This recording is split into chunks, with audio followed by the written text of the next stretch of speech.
Halo, nama saya Fauzan Rizky, saya dari kelas 1E. NPM saya 04412028. Di sini saya ingin menjelaskan materi tentang watak, kepribadian, dan temperamen dalam mata kuliah pembentukan karakter yang didosenin oleh Ibu Dinar. Saya juga ingin memperkenalkan diri teman-teman saya yang lain dari kelompok 3. Ini dia. Halo, perkenalkan nama saya Marcella Aurelia Miwana, NPM 0441200234.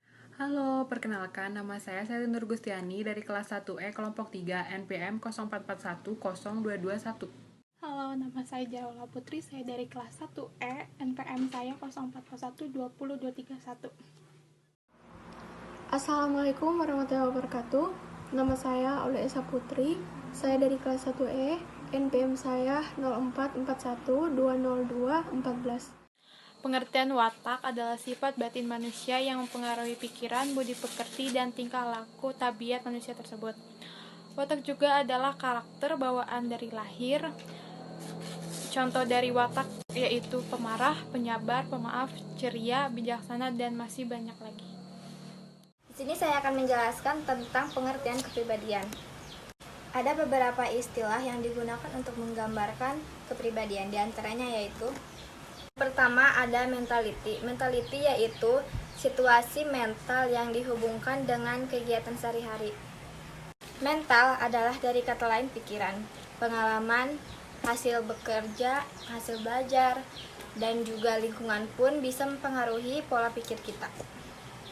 Nah, yang kedua ada individuality. Individuality yaitu sifat khas yang membuat seseorang mempunyai perbedaan sifat dengan orang lain. Yang ketiga ada personality. Personality adalah sebuah karakter yang sudah ada dalam diri kita. Nah, yang terakhir ada identity. Identity yaitu kesatuan sifat-sifat yang mempertahankan dirinya terhadap sesuatu dari luar. Gordon Allport merumuskan, kepribadian terdapat dalam diri individu yang membimbing dan memberi arah kepada seluruh tingkah laku individu yang bersangkutan.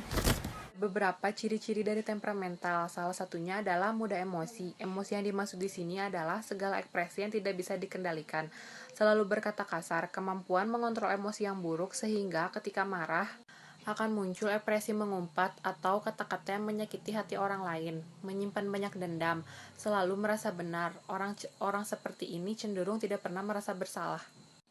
Mudah tersinggung, memiliki sifat yang sensitif sehingga mudah tersinggung dan merasa sedang membicarakan dirinya, padahal dia belum tahu kebenarannya apa yang sedang dibicarakan. Cemburu yang berlebih, rasa iri yang berlebihan terhadap orang lain. Cemburu yang berlebihan, rasa iri terhadap seseorang yang berlebihan membuat ia banyak tidak disenangi oleh orang lain, menuntut secara berlebih atau menuntut banyak hal kepada orang sekitar. Hidup untuk kesenangan, tujuan hidupnya hanya untuk kesenangan pribadi. Orang seperti ini cenderung jarang memiliki rasa empati. Ada beberapa contoh temperamental. Yang pertama yaitu mudah gelisah. Tanda awal seseorang memiliki sikap temperamental ialah mudah gelisah. Kegelisahan tersebut dapat terjadi tanpa sebab, sehingga kita harus berusaha mengendalikannya. Contoh yang kedua, tidak melakukan kegiatan dengan rutin. Sulit ketika masih kecil melakukan kebiasaan yang rutin harus dilakukan setiap hari, seperti jadwal makan, tidur siang, dan lain sebagainya juga. Contoh yang ketiga, lambat melakukan sesuatu. Respon yang sangat lambat sehingga apapun dikerjakan terkesan sangat lama, maka akan memungkinkan sering dimarahi atau akibatnya semakin parah dalam hal tersebut. Contoh yang keempat, kurang mampu adaptasi dengan lingkungan. Orang yang temperamental biasanya kurang mampu beradaptasi di lingkungan yang baru, akan lebih cenderung menyendiri agar merasa nyaman, namun membutuhkan waktu yang sangat lama juga. Contoh yang terakhir, mudah terganggu. Orang yang mudah terganggu dapat disebabkan oleh suara atau gambar yang mencolok. Apabila mendengar suara tersebut, fokusnya beralih kepada sumber suaranya. Di sini saya ingin menjelaskan faktor-faktor penyebab temperamental. Faktor penyebab temperamental berawal dari peningkatan emosi secara tidak stabil dan meningkat secara cepat, tanpa disadari dan tanpa kontrol emosi yang berlebih. Seperti contohnya, individu dengan individu lain dibandingkan. Salah satu dari mereka pasti menyimpan emosi karena telah dibandingkan. Tanpa disadari, emosinya telah mencapai puncaknya, meledakkan temperamen dari dalam dirinya. Faktor temperamen.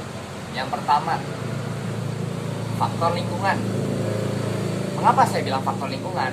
Di mana Anda diasuh dan di mana Anda berkembang. Mengapa seperti itu? Karena dari lingkungan itu Anda membentuk watak, kepribadian, dan temperamen. Faktor yang kedua, faktor sejak bawaan lahir. Mengapa sejak bawaan lahir?